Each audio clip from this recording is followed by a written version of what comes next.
¿Por qué los arcoíris ahora no tienen colores? ¿Qué significan estas siglas para los estudiosos del color? ¿Es un mensaje secreto? Isaac Newton fue el primero en asociar los colores del arcoíris con la bandera LGBT. Este es el video de los colores, este es el video del arcoíris, este es el video donde te digo cómo se une todo en un solo universo.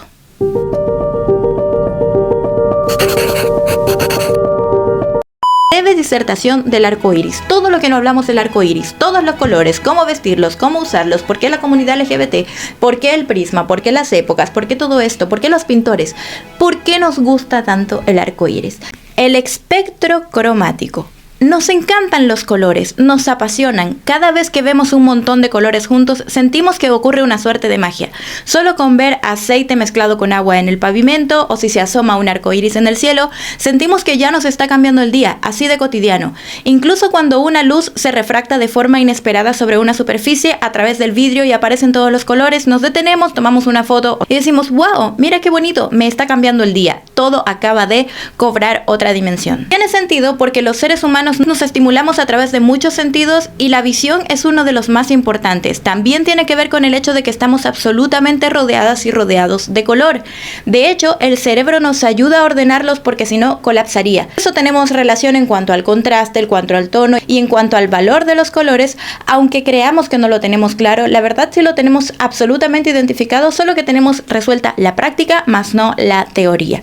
Y por lo mismo existen muchos esquemas para agrupar los colores, ya sea monocromático, triádico o un esquema cuadrado, pero esa es otra ciencia y análisis de los colores que igualmente es muy apasionante. Cómo se clasifican podría dar para otro video, y aquí nos queremos enfocar en la globalidad, en el macro, en el espectro del arco iris. Solo imagina la primera persona que haya visto un arco iris, iba caminando, piola, camino a su cueva, el cielo era azul, como siempre, que de hecho, dato curioso, el azul no tuvo nombre por muchísimo tiempo dentro de la historia, de la prehistoria.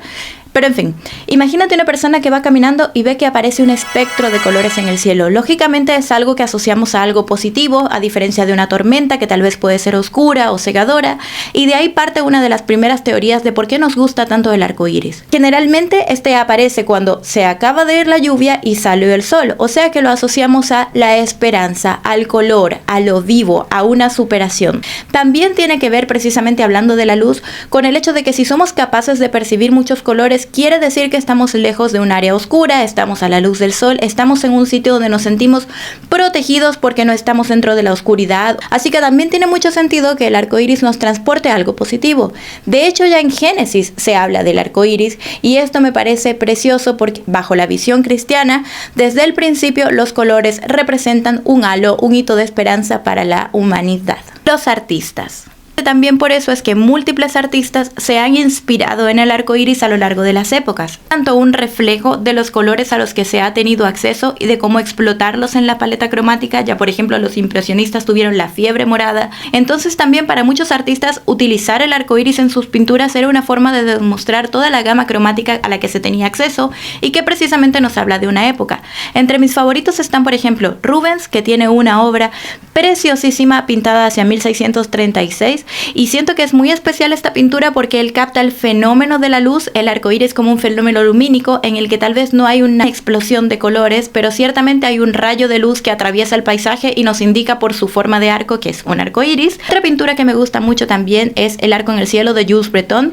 Esta es hacia 1906, por lo menos 300 años después de la pintura de Rubens, y me gusta mucho porque es un arco iris bien delicado, pero logró efectivamente a través del contraste con el sepia o el café general de la pintura hacer que este destacara. Félix Vallotton fue otro artista que pintó el arco iris, y su versión me gusta mucho porque es, no sé si la palabra es naif, pero utiliza los colores de forma muy pura, casi como si fuesen pasteles, de una manera muy primigenia como la utilizarían los niños, quienes son otros grandes amantes de la multiplicidad de los colores. En última instancia, Evelyn de Morgan, que fue una pintora prerrafaelita que pocos conocen, pero que yo creo que era magnífica, y ella tiene una pintura que también asocia el arco iris y me gusta porque siento que es muy notorio que es una pintura femenina.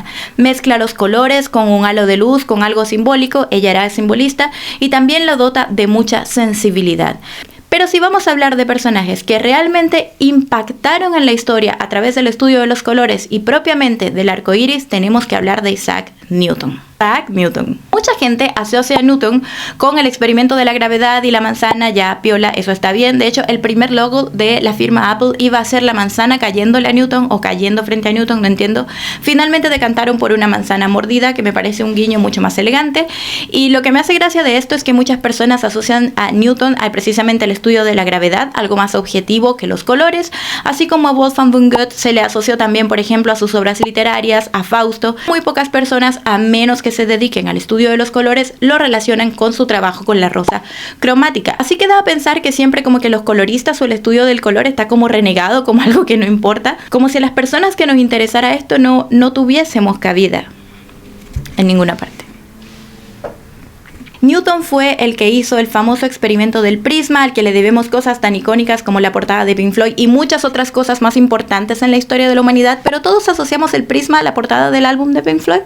Y básicamente Newton lo que hace es descubrir que los colores no se generan de la nada, sino que es que la luz, cuando atraviesa los objetos y se refracta a través de los mismos, se divide o se secciona en colores. Básicamente cambió el estudio de la óptica. De hecho, Newton partió estudiando la óptica, no precisamente los colores, y se dio cuenta de que ambas cosas estaban absolutamente entrelazadas. También hace conciencia de algo con lo que muchos artistas se toparon a lo largo de los años, y era básicamente la distinción entre los colores luz, que son estos que se refractan con la luz, y los colores pigmentos, que básicamente cuando mezclamos muchos colores no vamos a obtener blanco sino café, porque la luz o los colores luz son aditivos, se suman entre sí, y los colores pigmentos son sustractivos, se restan entre sí, mismo haciendo una masa más oscura. Si no, pregúntale a tu yo de la infancia que mezcló muchos colores de plasticina o de pintura para hacer un arco iris, terminó con una mancha café y depresión. Separando estas cosas, el estudio óptico de los colores luz con el círculo cromático, que de hecho Newton hizo uno de los primeros círculos cromáticos y fue un visionario porque lo hizo sin color.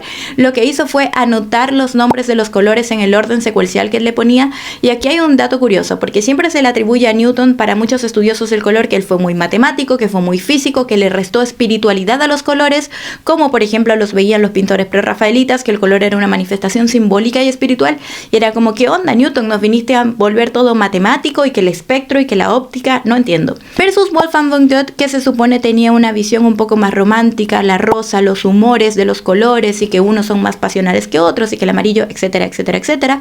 Pero la verdad es que Newton también tenía una impronta súper romántica. De hecho, elige que los colores de su círculo cromático fuesen 7, relacionándolo a la escala musical porque le provocó, porque le pareció que así tenía que ser, porque 7 era el número perfecto y él lo dijo. También me parece que tiene una impronta muy sensible. Él ordena los colores de rojo, naranja, amarillo, verde, azul, índigo, que es uno de los colores que suma para llegar a la totalidad del 7, y eso me parece muy interesante, finiquitando en el violeta. Organiza este círculo cromático y desde las siglas de estos colores en inglés, que son para el rojo red, para el naranja orange, o sea O, para el amarillo yellow, o sea Y, etcétera, etcétera, etcétera, se crea una frase que es como un mensaje oculto entre los estudiosos del color, inteligible en inglés, pero es peor en español. En inglés es roig, y en español no es mejor, es rnavaid.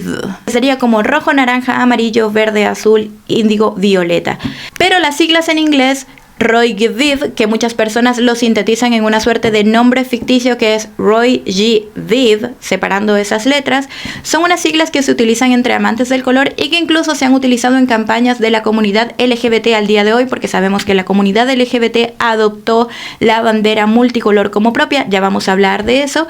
De hecho, en Irlanda hubo una campaña súper bonita que se llamó Respect Others You Grow By Including Variety, que básicamente significa respeta a los otros, creces cuando incluyes variedad, inspirándose en las siglas precisamente de esta frase, la bandera LGBT. Bonito, y es curioso que haya una asociación entre Newton, de alguna forma, este círculo cromático que hizo, y la bandera LGBT o la comunidad LGBT, porque al día de hoy muchos historiadores especulan sobre si Newton era homosexual. Era lo más probable, nunca tuvo pareja mujer, y hay varios registros de correspondencias muy íntimas que tuvo con, entre comillas, amigos. Sabemos que para su época, lamentablemente, este no podía ser ser un tema discutido abiertamente. Pero lo cierto es que de una u otra forma esta frase se instauró junto con el uso de la bandera multicolor. La bandera se la debemos a Hilbert Baker, un caballero que al día de hoy sigue vivo y que, bueno, se inspiró en muchas cosas, partiendo por ejemplo de los colores de la época de los 60 que fueron muy contestatarios, ya vamos a ahondar bien en eso,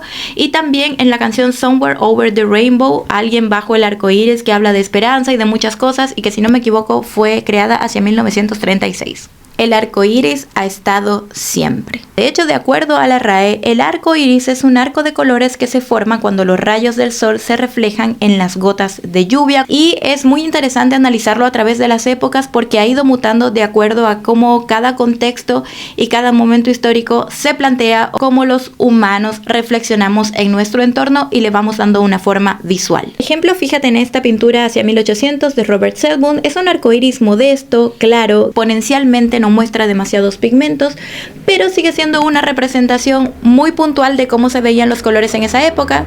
Auto pasando. Todo tenía que ser comedido, modesto, serio, riguroso, así que tiene sentido que su arco iris fuese elaborado de esta forma, y me gusta mucho partir de ahí en contraste con cómo va avanzando el arco iris. Como te comentaba, hacia 1936 surge la canción Somewhere Over the Rainbow, en algún lugar bajo el arco iris, y que me parece muy bonito porque ya se instaura dentro de la cultura popular, o que es una canción que se ha utilizado para celebrar y para el optimismo a lo largo de las décadas. Precisamente por eso también podemos empezar a ver hacia los años 50 cómo las personas, especialmente las mujeres, comenzaban a utilizar ropa con toda la gama del arco iris como una forma de decir que habían nuevos tiempos, que ya no se tenía que ser tan sobrio, estamos dejando atrás esa época rigurosa, comienza definitivamente una apertura, mayor libertad, tal vez incluso relacionado con el boom del rock and roll, en el que ya las personas comenzaban a sentir que podían expresarse de una forma más libre y más homogénea. También es importante pensar que esta moda de los años 50, de lo colorido,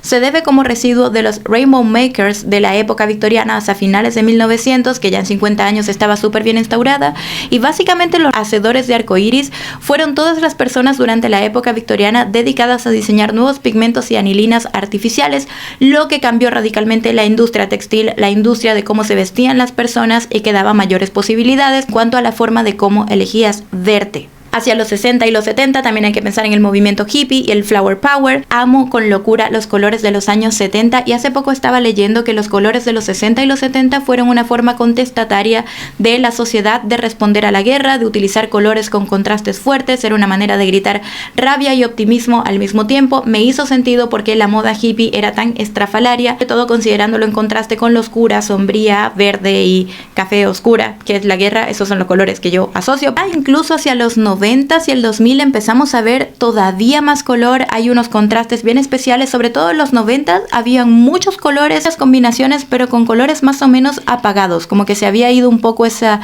onda flúor que estuvo tan de moda en los 80 también. Algo que a mí me traumatizó. Yo vengo de una época, los 90 son también la época de Lisa Frank. Así se presentó el arco iris en mi vida. Lisa Frank eran libretas, puzzles, bolígrafos, un montón de merchandising con arcoíris sumamente chillones, vibrantes, digitales. No es mi ilustradora favorita, aunque ciertamente me recuerda a una época muy bonita de mi vida, pero hay que considerar que entre los 90 y el 2000 el arcoíris tiene todavía una dimensión aún más presente y ecléptica en todas partes. Y también es importante considerar, aunque estos son como bloques de color propiamente y no el arco iris completo dentro de sí mismo, que hacia el 2000 empiezan a surgir muchos personajes icónicos de bloques de color, y ya incluso el mundo de la animación se iba saliendo de esta idea de cómo tenía que ser un personaje tradicional, tal vez muy relacionado a los cómics que vieron muchas personas en su infancia, ya sea de los Looney Tunes, no sé, el Barbera, no sé, muchas cosas, y empezamos a tener personajes verdes como Shrek o el monstruo de Monster Inc.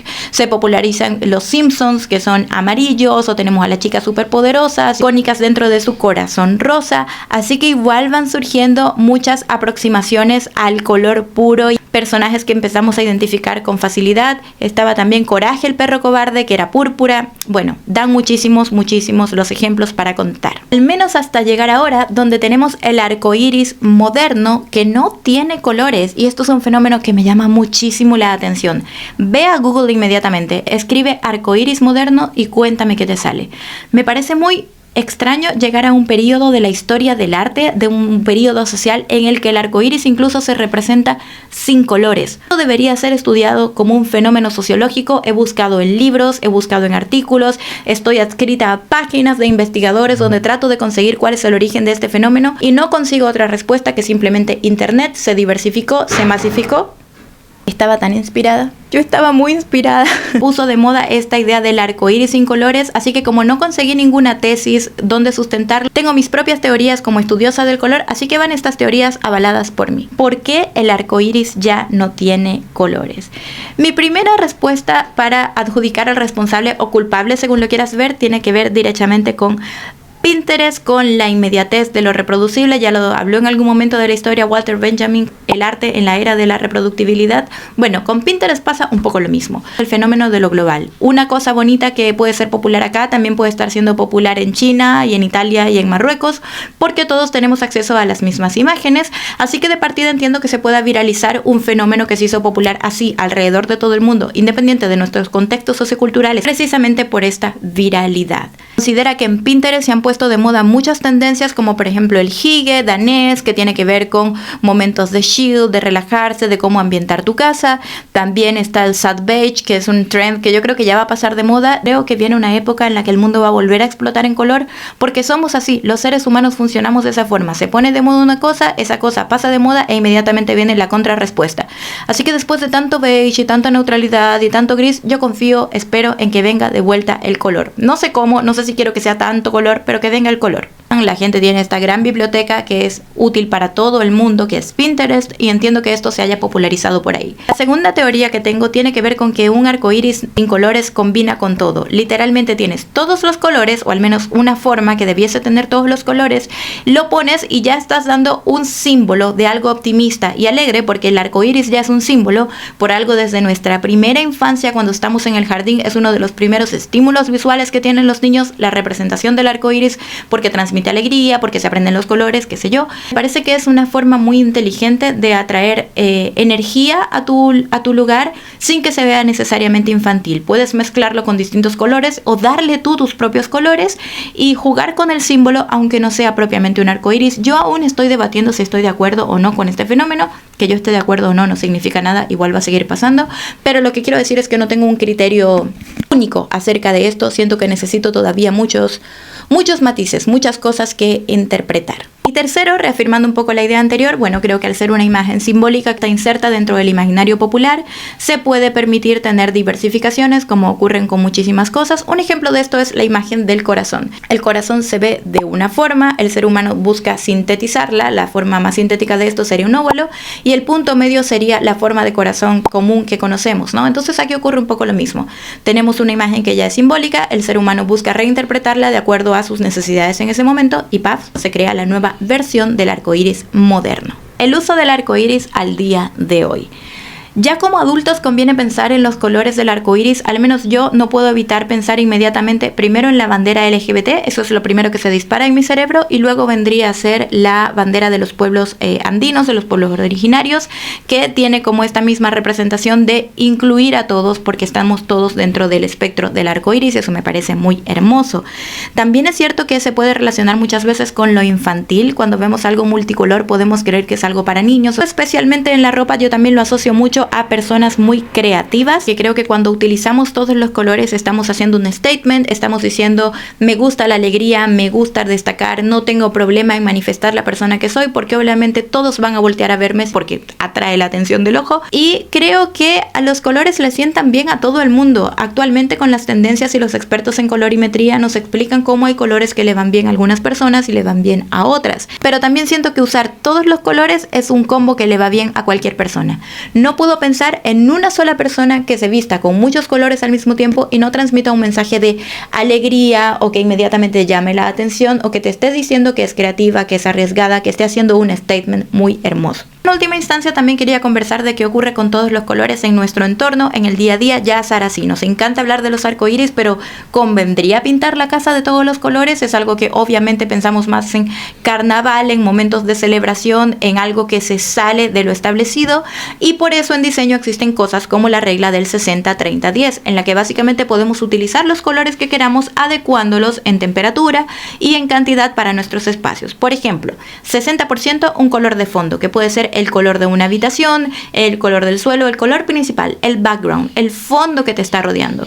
30% de un color que le haga contraste o que te ayude a nivelarlo o neutralizarlo. Por ejemplo, si tienes una habitación toda blanca, imagínate que tienes los sofás, la mesa y la lámpara en tonos cobre y café que se manejan en el mismo tono, y un 10% de acento, que vendría a ser una pequeña porción de color que te ayuda a acentuar, precisamente como lo dice su nombre, o a equilibrar esos otros colores. Aquí, Sara, pero solo estás hablando de 3 colores. Lo que ocurre es que en los espacios se sugiere que no sea más que esto porque puede ser demasiado estímulo visual.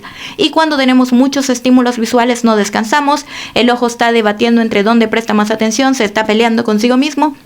Entra en conflicto nuestro cerebro, todos colapsamos, todo mal. Aunque hay muchas otras formas de integrar colores al espacio si tú quieres apuntar a un lugar vivaz y colorido y alegre, bien sea por ejemplo en un espacio neutro con una mega obra de arte colorida que llame la atención del que llegue ahí, pero que puedas desviar la mirada hacia otro punto para descansar, o bien sea jugando con los efectos de la luz. ¿Qué pasa si utilizas un cristal de color? Entonces cuando entra la luz solar se proyectan algunos colores sobre tu espacio sin necesidad de que sea demasiado invasivo. Están muy de moda, por ejemplo, estos colgantes de ventana. Yo solía tener uno en el estudio, pero no me llega luz solar. Por supuesto está dedicarte a cosas que requieren el trabajo con colores. De esa forma te estimulas en los momentos del día que tú elijas, ya sea pintando, dibujando, incluso trabajando con arte digital en tu propio iPad, porque lo que estás haciendo es conectando con los colores, permitiéndote un espacio creativo, estimulando tu cerebro, pero con algo acotado que lo haces en un periodo de tiempo, se acaba y luego te puedes ir a relajar en otro espacio, no sé. Esta era mi breve disertación sobre el arco iris. Espero que hayas disfrutado este contenido. Yo realmente disfruté hacerlo, amo hablar de los colores. Por favor, asegúrate de suscribirte a mi canal porque quiero contarte historias especialísimas de colores en particulares. Tengo una buena lista con más de 10 videos que se vienen pronto, así que suscríbete si quieres estar atento. Inscríbete en los cursos de mi página web donde te hablo de cómo configurar paletas de color, cómo hacer tu propia bitácora de color. Estoy hablando muy rápido, quiero decirlo todo. Ve a mi Instagram también, Saloriart. Gracias por ver. Chao. Chao.